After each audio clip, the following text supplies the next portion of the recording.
नमस्कार मित्रगणों।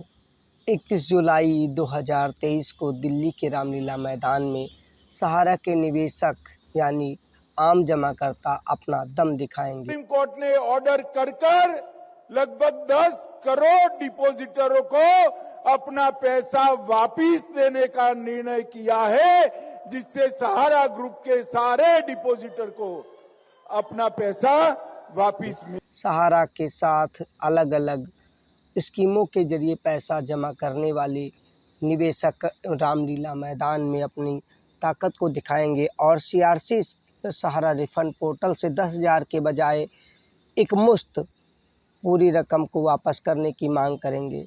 और दूसरी तरफ जो जमा धन से 10,000 दे रहा है उसके खिलाफ यानी पूरी रकम ब्याज समेत सरकार कब देगी, इस बात को स्पष्ट करने के लिए रैली आयोजित की जा रही है। इस बीच सहारा सीआरसी पोर्टल खुलने के बाद सहारा निवेशकों की लड़ाई लड़ रहे अलग अलग संगठन मदन लाल आज़ाद और अभय देव शुक्ला के अतिरिक्त सभी एक साथ आ गए हैं। कुछ लोग कह रहे हैं इनकी दुकानदारी बंद हो रही है इसलिए ये एक साथ आ रहे हैं। कुछ लोग कह रहे हैं कि अब इन्हें आगे जल्द ही सफलता मिलती दिख रही है इसलिए आ रहे हैं। दिल्ली के रामलीला मैदान पर विशाल की रिपोर्ट आपको 31 जुलाई को बखूबी निष्पक्ष तरीके से देखने को मिलेगी। आप लाइव और अन्य तरीके से विशाल की रिपोर्ट के साथ जुड़ सकते हैं और आपको पूरी जानकारी बखूबी मिलेगी कि आंदोलन में क्या हुआ है, कैसे हुआ है और आंदोलन की आगे प्रक्रिया क्या है, आप किस तरीके से भुगतान पाएंगे। वहीं इस कमेटी के कार्यकर्ताओं ने बताया है कि मानना पड़ेगा कि सहारा के मुखिया सुब्रत राय तमाम टीम झाम करने के बावजूद एक भी पैसे की संपत्ति बिकने नहीं दी और अब उनके भुगतान की जिम्मेदारी खुद अमित शाह के कंधे पर आ गई है पोर्टल के जरिए। अब तो सारी टेंशन केंद्र सरकार के मत्थे पर है। निवेशकों की सहानुभूति के लिए पोर्टल खोलकर सबको 10,000 जमा वापस देने को सरकार अपना मास्टर स्ट्रोक समझ रही है, लेकिन ये जल्द ही उसके लिए विफलता का कारण भी बन सकती है, क्योंकि अमित शाह ने कहा था 5 करोड़ रुपए में से 1 करोड़ निवेशकों को प्रत्येक को 10-10 हज़ार रुपये सुप्रीम कोर्ट के अनुरोध पर दिया जाएगा। आगे फिर व्यवस्था की जाएगी। केंद्र सरकार यह मानकर चल रही थी कि उनके इन प्रयासों से सहारा के निवेशकों की उसे सहानुभूति मिलेगी, लेकिन ज़मीनी स्तर पर जमाकर्ताओं में केवल मूलधन में से 10,000 जो अभी देने की बात कही जा रही है, आगे कन्फ्यूजन ही कन्फ्यूजन है। यानी अगली किस्त कब आएगी, अगला पैसा ब्याज समेत मिलेगा कि नहीं मिलेगा। और दूसरी तरफ 10,000 के लिए आवेदन करने वालों के लिए पोर्टल पर रजिस्ट्रेशन के लिए अलग अलग साइबर कैफ़े पर चक्कर लगाने पड़ते हैं, लेकिन कभी वेबसाइट खुलती है कभी क्या। वो निवेशक यानी आप लोग बखूबी समझ रहे होंगे दिल्ली के रामलीला मैदान में क्या होगा और क्या है आंदोलन का स्वरूप, वो आपके सामने हम रखेंगे। अधिक जानकारी के लिए आपको चैनल को लाइक से सब्सक्राइब अवश्य कर लेना है। केंद्र सरकार को लगता था विपक्ष के इंडिया गठबंधन के खिलाफ उनकी ये रणनीति काम करेगी और लोकसभा चुनाव में इसका फ़ायदा मिलेगा। जिस तरीके से विपक्ष ने सहारा भुगतान का मुद्दा उठाकर उन्हें लगातार अलग अलग राज्यों में घेरा है, जिस तरह से निवेशकों में नाराज़गी थी उसे खुश करने की चाहत में उन निवेशकों की और अधिक नाराज़गी सीधे केंद्र सरकार ने कहे तो मोल ले ली है, क्योंकि निवेशक अपने पूरे पैसे को आंशिक के बजाय स्पष्ट शब्दों में चाहते हैं कब ब्याज समेत मिलेगा।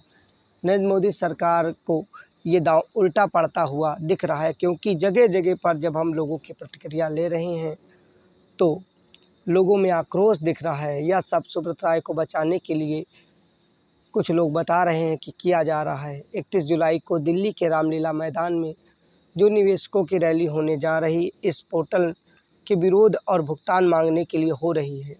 इस रैली में निवेशक बड़ा काम यानी एक साथ आकर अपनी बात रखने वाले हैं।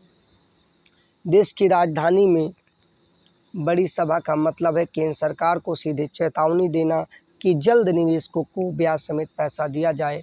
वहीं अलग अलग बिखरे संगठन में से लोगों को एक गठबंधन की तरह एक साथ आते हुए मंच पर दिख रहे हैं। जिसमें मदन लाल आज़ाद यानी गुजरात वाले और अभय देवल शुक्ला जो यूपी के हैं के मिलने के साथ साथ ठगी पीड़ित कार्यकर्ता समेत कई मंच आपस में मिलेंगे और साझा करेंगे। वहीं सीआरसी पोर्टल के बाद थोड़े जिनमें जान आ गई थी, लेकिन 10,000 मिलने से निराश लोग भी इस कार्यक्रम में बड़ी संख्या में आ सकते हैं। कार्यक्रम कितना सफल होगा, मुद्दे क्या होंगे, हर चीज़ आपके सामने वहीं से रखेंगे और बताने की कोशिश करेंगे कम शब्दों में कि आंदोलन का सार क्या था, लोगों ने क्या उठाया और लोगों के अंदर क्या चल रहा है। इस बीच जाप ताप के राष्ट्रीय उपाध्यक्ष RL पाल ने भी केंद्र सरकार को चेतावनी देते हुए कहा है, यदि अभी भी होश में ना आए तो बहुत पछताना पड़ेगा केंद्र सरकार को। उन्होंने कहा है 31 जुलाई को नई दिल्ली रामलीला मैदान में निवेशकों का सैलाव आ रहा है। यह निश्चित हो चुका है कि दहाड़ से सरकार थर्रा चुकी है। पूरे भारतवर्ष के तमाम पीड़ित संगठन शोर में जाग चुके हैं और अलग अलग गर्जना के साथ सरकार को अंतिम चेतावनी दे रहे हैं कि अगर सभी निवेशकों का ब्याज समेत पैसा नहीं मिला तो केंद्र सरकार की चूल्हे हिला दी जाएंगी। वहीं देश के अलग अलग हिस्सों में आम निवेशकों ने भी नारा दे रखा है, अगर पूर्ण भुगतान नहीं तो मतदान नहीं। उसका भी असर दिखेगा।